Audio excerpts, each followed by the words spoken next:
20 വർഷത്തെ സേവന പാരമ്പര്യമുള്ള ആര്യ കോളേജിൽ പാരാമെഡിക്കൽ കോഴ്സുകളിലേക്ക് അഡ്മിഷൻ എടുക്കൂ. സീറ്റ് ലിമിറ്റ് ആവുന്നതിന് മുമ്പ് ഇപ്പോൾ തന്നെ കോൺടാക്ട് ചെയ്യൂ. Arya college, new bus stand, Nilambur, Malappuram.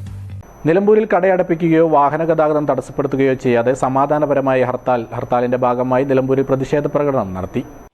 പട്ടികജാതി പട്ടികവർഗ വിഭാഗങ്ങളുടെ പീഡനങ്ങൾ അനവധിയായി അടുത്ത കാലത്ത് പ്രത്യേകിച്ച് വിദ്യാർത്ഥികളുടെ പഠനവുമായി ബന്ധപ്പെട്ടൊക്കെ മരണവും ആത്മഹത്യയും വർദ്ധിച്ചുകൊണ്ടിരിക്കുന്ന ഈ സാഹചര്യത്തിൽ നമ്മുടെ പ്രിയങ്കരനായ ഒരു സഹോദരൻ, അല്ലെങ്കിൽ നമ്മുടെയൊക്കെ കൊച്ചുമകൻ, കൊച്ചനിയൻ അടുത്ത ദിവസം കഴിഞ്ഞ 10-14 ദിവസം മുമ്പ് അഞ്ചരക്കണ്ടി ഡെന്റൽ കോളേജിൽ നിന്നും ആത്മഹത്യ ചെയ്തു എന്ന് പറയപ്പെടുന്ന രീതിയിലുള്ള ഒരു മരണമാണ് സംഭവിച്ചിട്ടുള്ളത്.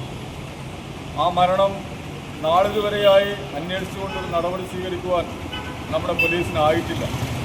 അതുകൊണ്ട് തന്നെ നിതിൻ രാജിൻ്റെ മരണവുമായി ബന്ധപ്പെട്ടുള്ള നീതി ലഭിക്കുന്നതിന് വേണ്ടി കേരളത്തിലെ ആക്ഷൻ കൗൺസിലിൻ്റെ കെയറോഫിൽ ഹർത്താൽ ആചരിക്കുമ്പോൾ ഞങ്ങൾ ആവശ്യപ്പെടുന്നത് നിതിൻ രാജിൻ്റെ മരണം CBI അന്വേഷിക്കണം, അതുമായി ബന്ധപ്പെട്ട കുറ്റവാളികളെ തുറങ്കലിൽ അടയ്ക്കണം, അതിനുള്ള നടപടികൾ എത്രയും പെട്ടെന്ന് സ്വീകരിക്കണം. നിതിൻ രാജ് ആക്ഷൻ കമ്മിറ്റിയുടെ നേതൃത്വത്തിൽ നടന്ന ഹർത്താലിനോട് അനുബന്ധിച്ച് നടന്ന യോഗത്തിൽ chairman Sivadasan Ullad, SC and ST നേതാക്കളായ ബിന്ദു ഐലാശ്ശേരി, TK രാമചന്ദ്രൻ പനങ്ങാങ്ങര, നിലമ്പൂർ പ്രഭാ ശാരദ, പ്രകാശ് പള്ളിക്കൽ, നാരായണൻ എരുമമുണ്ട, സോമൻ ചുങ്കത്ര തുടങ്ങിയ നേതാക്കൾ സംസാരിച്ചു.